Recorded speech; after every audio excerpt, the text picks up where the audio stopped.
بسم الله الرحمن الرحيم. صاحب السمو الشيخ محمد بن زايد آل نهيان، ولي عهد أبو ظبي، نائب قائد الأعلى للقوات المسلحة، سمو الشيوخ، أصحاب المعالي والسعادة، الضيوف الكرام، السلام عليكم ورحمة الله وبركاته. اسمحوا لي بداية بالتعريف عن نفسي. إبراهيم الخميري، إعلامي، ويشرفني اليوم أن أتولى مهمة إدارة هذا الحوار في هذا المجلس الكريم. الحضور الكرام، حوارنا لهذا اليوم مع البروفيسورة شيري توركل، أستاذة الدراسات الاجتماعية للعلوم والتكنولوجيا بمعهد ماساتشوستس للتكنولوجيا. كيف نستعيد المحادثة وجها لوجه في عصر منصات التواصل الاجتماعي؟ ونلفت لعنايتكم إلى أن المحاضرة ستكون باللغة الإنجليزية، وبإمكانكم استخدام السماعات للمتابعة الترجمة الفورية. وبعد الانتهاء سيتم فتح المجال لطرح الأسئلة التي يمكنكم كتابتها على النشرات الموجودة أمامكم. سمحوا لي الآن بأن أكمل حديثي باللغة الإنجليزية. Your Highnesses, Excellencies, Ladies and Gentlemen, we're pleased to have with us today Professor Sheri Turkle, Professor of the Social Studies of Science and Technology at MIT. In this lecture today, Reclaiming Conversation, the Power of Face-to-Face Talk in the Age of Digital Media. Professor Sheri is an MIT professor who has spent the last 30 years studying the psychology of people's relationship with technology. She is also the founder and director of the MIT Initiative on Technology and Self. She has written 4 books on our relationship with digital culture.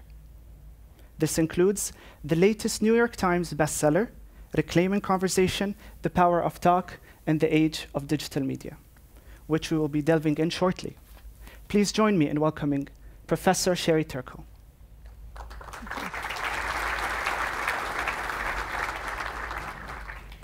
Thank you so much. Highnesses, Excellencies, ladies and gentlemen, I'm so happy to be here during your very special month, and I'm so happy to have been able to spend a few days here visiting your country with your so gracious hospitality, because it's given me an opportunity to travel a little and walk around a little and to visit your malls and to visit your parks and to have an opportunity to see families as I observe them in the United States, where children are tugging on their mothers' outfits, trying to get their mother's attention as their mothers are texting.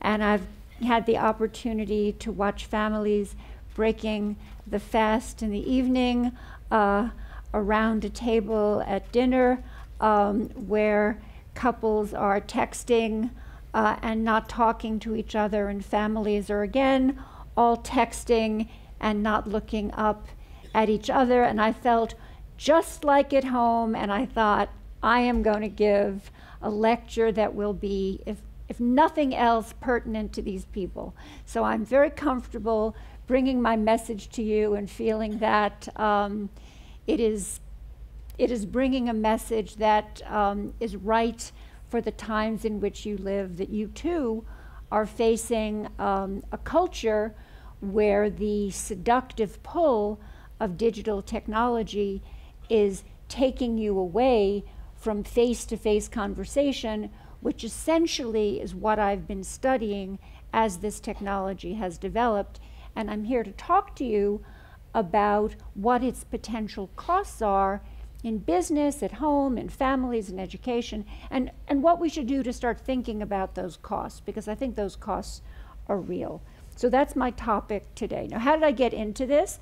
I've been studying digital culture and connectivity since the earliest days of America Online, and my interest, since I'm a psychologist, has been in not so much how digital technology changes just what we do, but really who we are as people, what our relationships are like, both with other people, but also about ourselves as human beings, how we think about who we really are and what our identities are.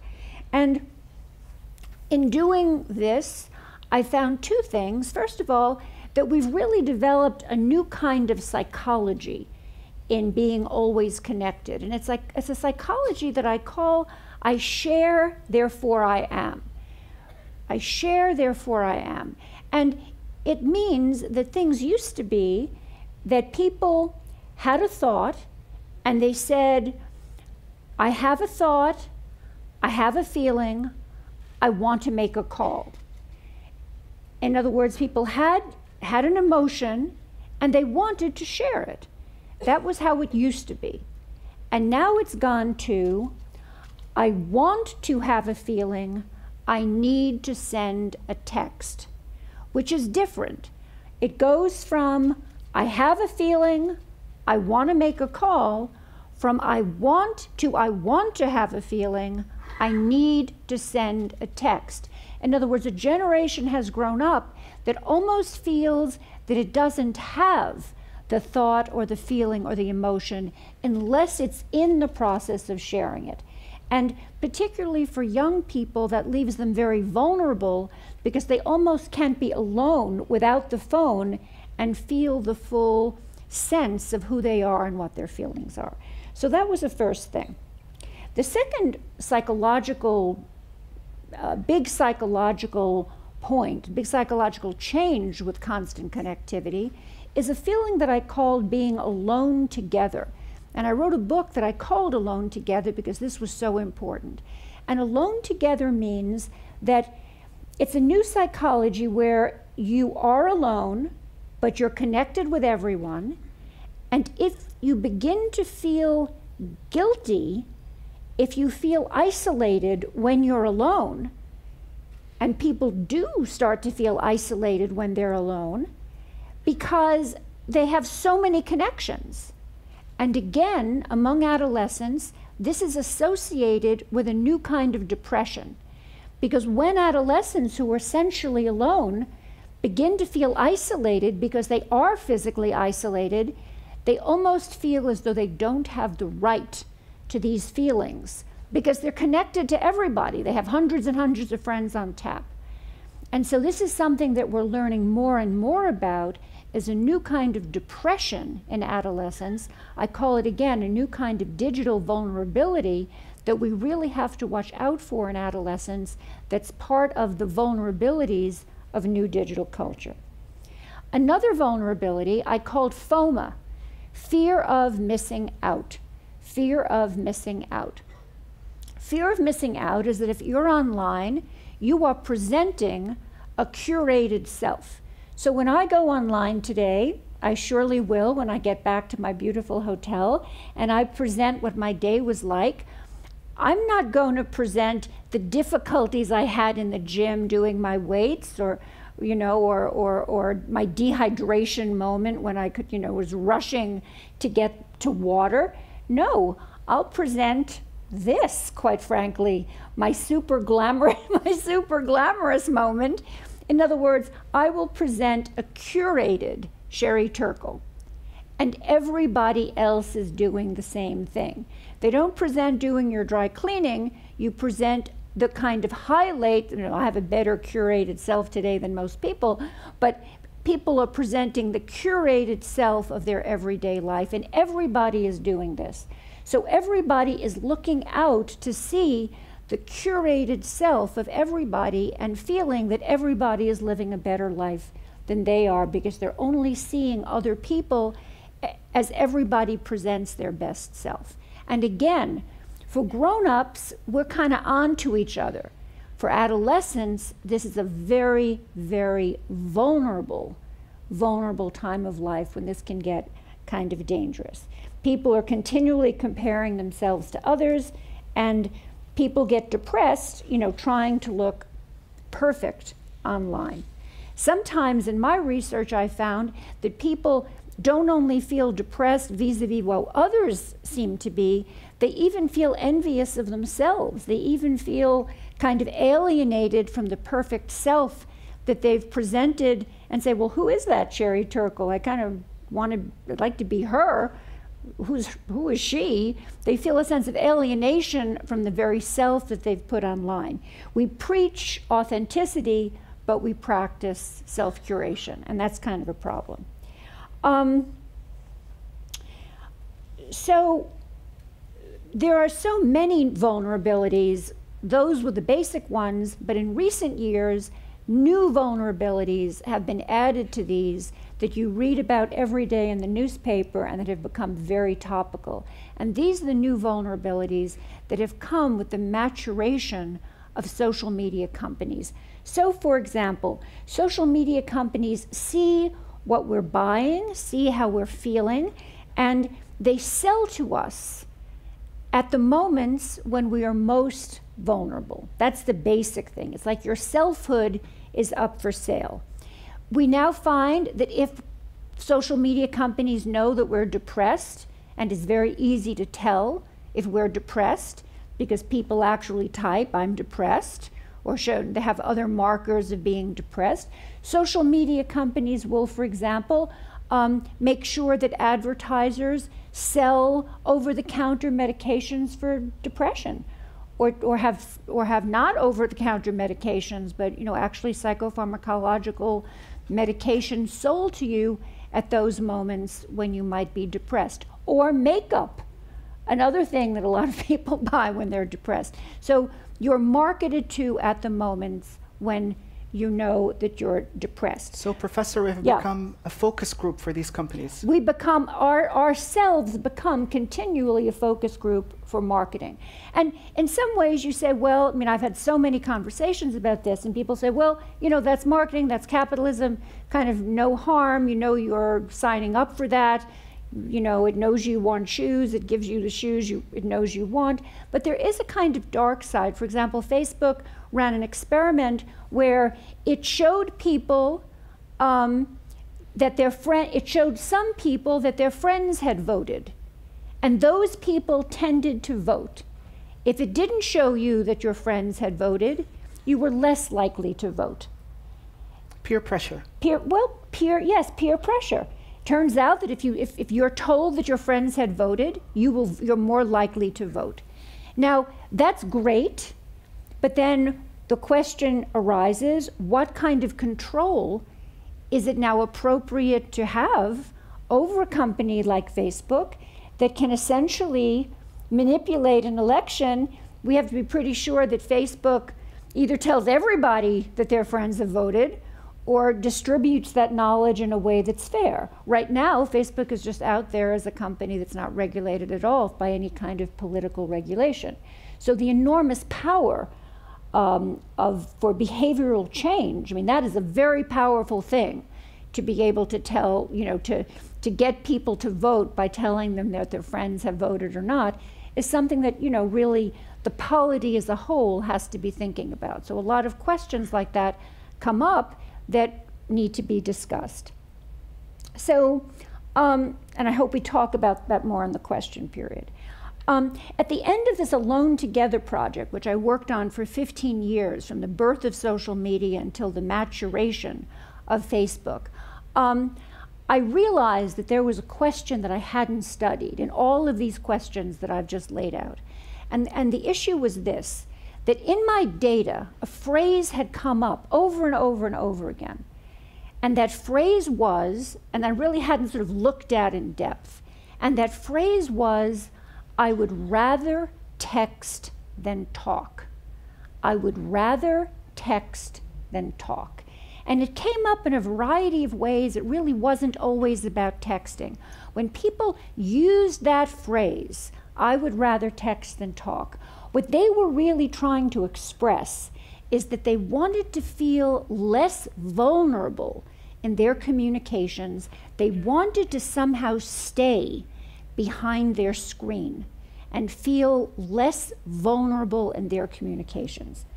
Now, they wanted to edit how they presented themselves.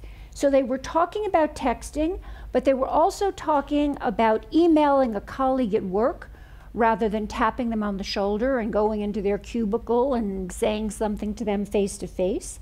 They were talking about family fights on GChat rather than having a discussion around a dining room table. They were talking about courtship on Facebook or GChat rather than actually having a conversation face to face. They were talking about finding all kinds of ways around conversation. And I called it a flight from conversation, and I pivoted for my alone together study to really study that question of what was this flight from conversation?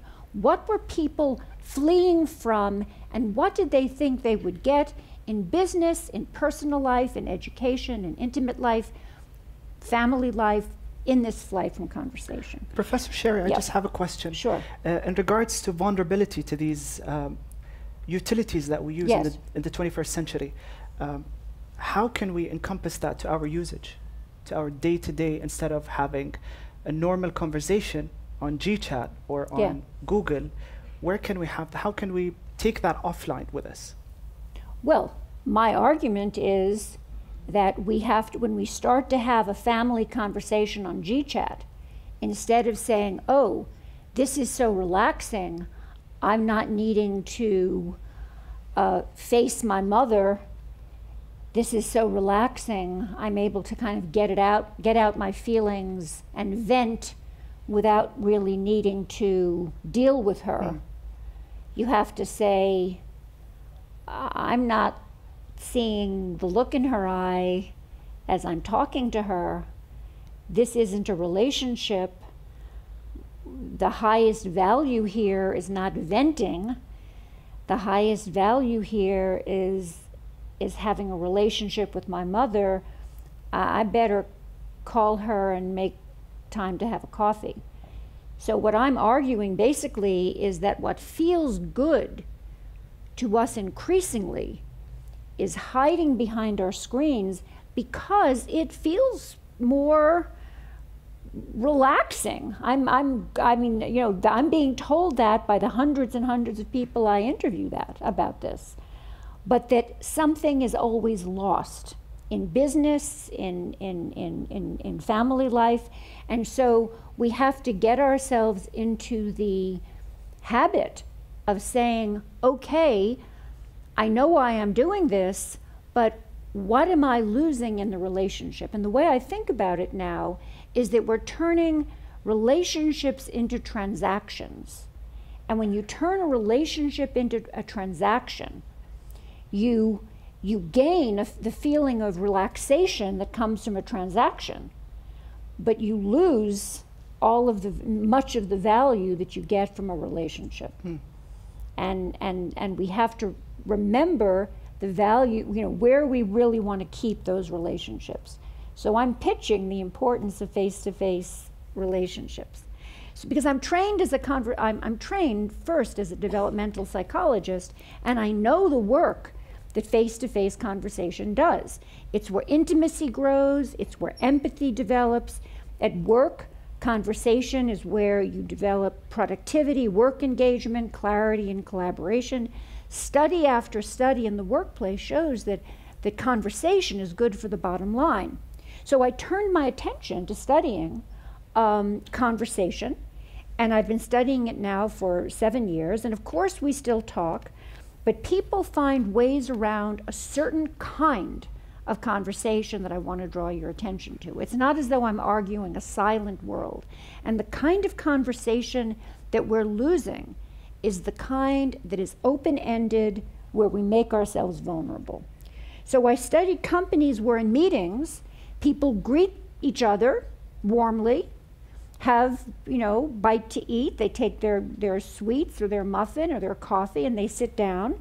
But then they open up their laptop or their tablet and they start to do their email as the meeting goes on. And a good leader in that kind of meeting is one who knows when to tell somebody to shut down their email about 5 minutes before that person needs to make a contribution in the meeting. So I call those kind of meetings that are not quite meetings. Not everybody is paying as much attention as they should, and yet those meetings persist. And yet, even with all of this, I am very hopeful. Now, why am I hopeful? I'm hopeful because I think that we are at a turning point. A recent study showed that 89% of Americans took out their phones during their last social encounter, and 82% And the reason they took it out was to look up a train schedule or to show somebody a picture. I mean, they didn't take out their phone to say, I want to break up this conversation, I'm going to take out my phone and really shut it down. They took it out for all the reasons we take out our phones. But 82% said that it deteriorated the social interaction that they were in. So that means that 89% of Americans are doing something with their phones that 82% of those people think is deteriorating their relationship. So I think that we're at this turning point, and I think this intuition is correct, because studies show that, in fact, there is a deterioration of kind of empathic connection when you have your phone out. So there's a classic study that I hope doesn't embarrass too many of you, because this may be your regular practice, that if we were together having lunch and there was a cell phone on the table, turned off and turned face down, the very presence of that phone would do two things. The first thing it would do is it would make our conversation turn to more trivial topics. And the second thing it would do is that we would feel during lunch less of a kind of empathic connection with each other. When I first heard of this study, which is so simple to do and so simple to replicate, I really encourage you to do it. You know, this kind of thing, you can replicate this at home. I was stunned by how dramatic it is. And so it's kind of such a simple to do, such a simple take home in your families, in a business meeting, in a conversation with a colleague, is not to not bring your phone. We all want our phones with us. But when you are having lunch with your children, just hide the phone. It's really that simple. Or in my case, when I meet with my students for a meeting, is just to hide the phone. The conversation deepens and you feel more of a connection with the people you're with. Because for the generation that has grown up with phones on the table all the time, the drop in empathy, in all the ways we know how to study empathy, which admittedly are very primitive, just by asking, you know, can you identify with the people in this story, is the only way we know right now how to measure empathy, is dramatic. One study that reviewed research on empathy over a span of 30 years, from 1979 to 2009, showed a 40% decline in empathy over those 30 years. But we don't just pay a price in empathic capacity. We pay a price in the capacity for solitude. And here's really where I want to end, and where I want to really focus your attention as we open the conversation out to my to-do list for you. There are very well-known experiments in the United States that are a little bit shocking, that's a pun, that are about the capacity for solitude. And essentially they ask college students to sit without a phone and without a book for 15 minutes, and they ask the college students, can you do this? For money. And the college students say, yes, for money. I will do that. And then you say to them, because it's a primed experiment, well, how would you feel about having an electroshock machine in the room? Would you think you'd want to give yourself electroshocks in that situation? The college students say, absolutely not. That's terrible. Of course not. And you say, okay, no pressure. And you put the college students in a chair, no phone, no books, but with a handy electroshock machine right next to them. And after 6 minutes, college students are giving themselves, experimenting with mild electroshocks, rather than sit quietly with their own thoughts. So in some way they have symptoms of FOMO. Yeah, well, they have symptoms of not being able to sit quietly with their own thoughts. Now, why am I stressing solitude in this talk about cell phones? Why is solitude so important? Because you need the capacity, and this is my pitch, You need the capacity for solitude in order to develop the capacity for conversation and mutuality.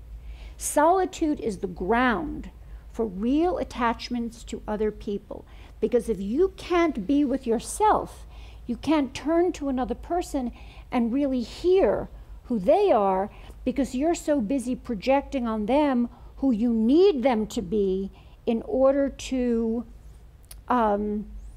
buttress your own sense of fragility of yourself. There's a great saying that if you can't teach your children to be alone, they'll only know how to be lonely.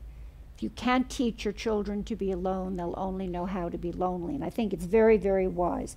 So I'm not anti-technology, I'm pro-conversation.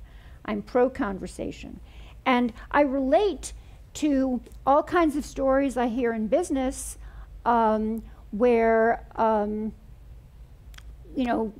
people in business, young people in business don't want to come to meet their mentors. They just want to talk to their mentors on screens or by electronic mail, because my own students, who I beg to come to office hours, tell me that they would rather send me a perfect email and get a perfect email back. Now, anyone here knows that that is not how learning happens. It's not that you send somebody something perfect and got something perfect back. It's that you send something, you brought to a mentor something imperfect, and you were told, this isn't right yet, but I'll be here again for you next week. Come again, together we'll look at this again, together again, together again. Those are the magic words for mentorship, together again. So that's the problem, because so many of my students are trained from the earliest ages to measure themselves against a standard of perfection instead of understanding the perfection of imperfection, which is what technology is starting to teach them. And one young man said to me, conversation, I'll tell you what's wrong with conversation. It takes place in real time, and you can't control what you're going to say. And for me, this quote brings it all together.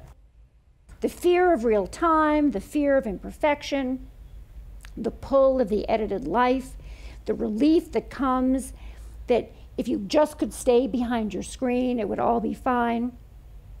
And finally, I met with the researcher who found that empathy gap, the one that showed that in the past 30 years, young people's scores on the standard ways we know how to measure empathy had dropped 40%.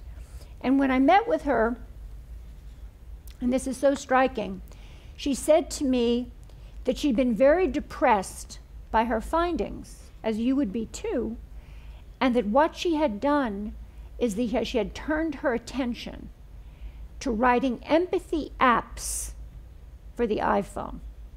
Little games you could play on the iPhone that would increase your scores on these tests.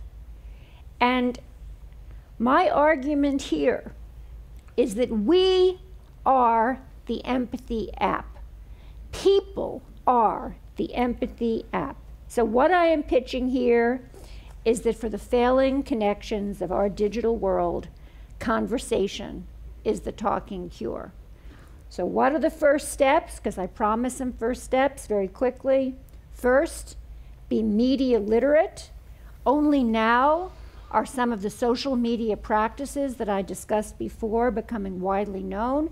Make them more widely known.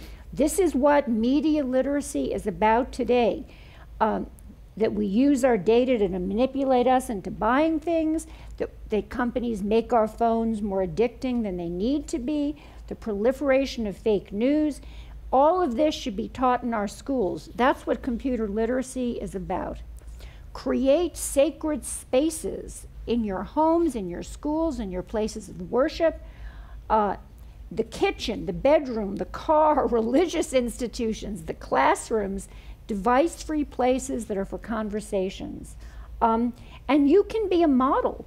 Give yourself permission to respond to emails by saying, I'm thinking I'm thinking. Watch that go viral. We all need to do more thinking and less responding to email.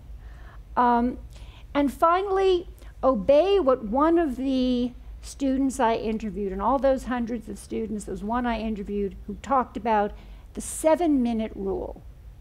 Obey the 7-minute rule. The 7-minute rule says that it takes at least 7 minutes to see how a conversation is going to unfold. You have to let it unfold and see how it goes and not go to your phone before those minutes passes. If there is a lull in the conversation, let it be. Don't go to your phone. It's because it's when we are silent and stumble and search for our thoughts and let ourselves be human that we become most ourselves. And this is, after all, our goal, which is to let technology let us be most ourselves. Thank you very much. Thank you so much, Professor Sheri. Now we will start with the question and answer session. And until we receive questions from the audience, I have a couple of interesting questions that I want to ask you. Have we become digitally adept and in the process become socially impaired in a social setting? Well, what I worry about most is that if you lose the capacity, if you lose fluency in face-to-face conversation, because it makes you tense, because you'd rather be perfect behind a screen and seem less vulnerable, you're closing yourself down to many of the things that will make you most successful in life. So I don't think there's a disconnect. I don't think there's a simple yes/no, but I think that the more you're afraid to be yourself, and the more you say, you know, I can make this easier for myself if I do this behind a screen, the less practice you're going to get in real life. In that being vulnerable is not such a terrible thing. And I worry so much about my students. I mean, I of course have the best students who have nothing to fear, and yet fear they need to be perfect and would rather be behind a screen. That's very interesting, because you talked about empathy, and we have learned a new way of transcribing empathy from emojis, texts, curated content. Have we become, or have we developed in a digital state of empathy? Well, a lot of people say, look, I express myself through my emojis, I express myself through my memes, I get plenty of my emotions out digitally. I don't feel constrained. And I want to honor that emojis and memes and things you can do digitally can express a great deal of emotion. But careful, it's not the same as watching a face and reading a face. And also, when you send out an emoji, you're saying, what do I want people to see me as reacting? How do I want to seem as though I'm reacting? So I have a 26-year-old daughter, and when she sends me something that upsets me, first I can be upset, and then I can say, okay, Professor Sheri, you don't want her to know you're upset. Why don't you send her an adorable emoji that will show her that you have a sense of humor? Because it's better for it will be better if she sees you that way. So I have that ability to say, okay, she won't see the real reaction, she'll see the better me. Now, sometimes it's better for us to show each other our better, you know, processed selves. But if we do that all the time, and that was kind of my final point, we're starting to do that. The balance starts to tip, and we're always starting to show each other that curated self. And if I showed my daughter all the time that curated mom, she would never get to know her vulnerable mom, who she needs to learn to know too. That's my point. So bringing the conversation back to real time, and since our conversation is about social media and how powerful it is as a tool, I want to bring to your attention something that has happened in the last 4 years and 5 years, that this boom of cyber wars that catapulted into actual wars between nations, between individuals, between a lot of individuals that are in the industry and in society. Where are you in terms of social media being utilized as a utility for peace or a utility for destruction? Well, there's so many levels to this question. First of all, cyber war in certain ways starts in grade school, where there's a tremendous desensitization of kids about how much you're allowed to hurt somebody online. I have stories. I know you were gracious enough to buy a lot of copies of Reclaiming Conversation. I encourage you to read the chapters on kids, where there are stories of the cruelty of children to each other. And I ask them, why are you being cruel? You know, like I go in and I interview them, and why are you being cruel to each other? Like, what is with this? And they say, it's only the internet. It's only the internet. As though somehow the fact that this cruelty is happening on the internet is like, it's a reason. So, you know, great philosophers have told us that it is the face that creates us as human for each other. So I think that at a first level, we create the possibility for a kind of alienation that allows for great violence when we remove the face from each other. So I just want to say that on a deeply personal level, cyber war begins with the alienation of selves who are online being cruel to each other as cyber bullies. Now, obviously, we're at a point where we can use video games, and we do use video games, both to recruit for terrorist organizations and to train the military in how to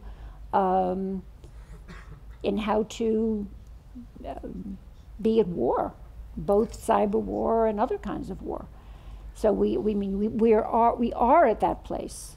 We're heading into that direction. We're not heading. We are at that place. And then the question is, what are the appropriate checks on how we handle our children, so that our children, in my view, don't enter that world at 5 years old. Okay. That they have some time for childhood before when they enter a world of video game violence, they have some understanding that there's real, that there is a relationship between video game violence and real life. And in this last question, but that is key because children who don't have enough experience in the real can get a kind of lost in space.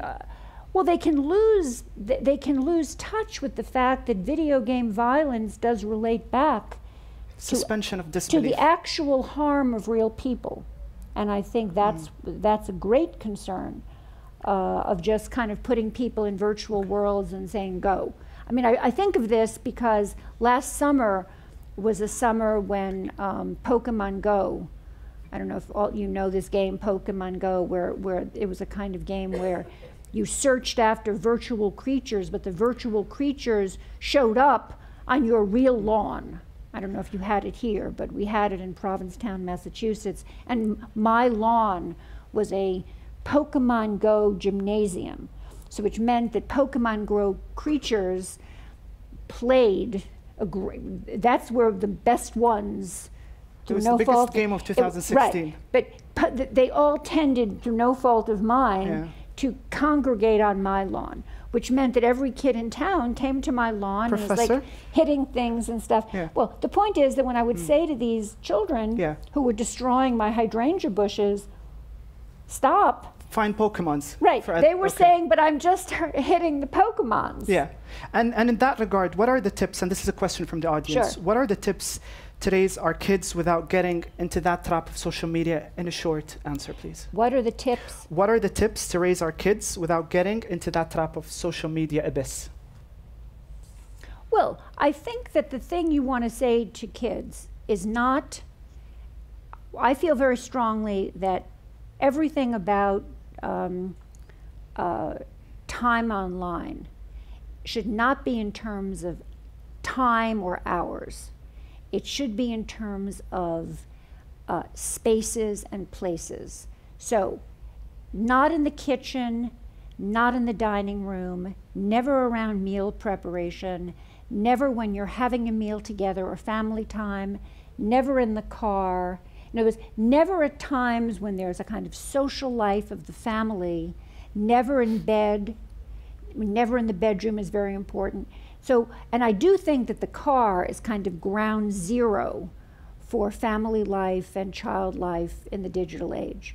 So once you have these times that really are the times when children and families and parents can be together, you've created a life with your family where if there's play in addition to that, let them be children of their generation.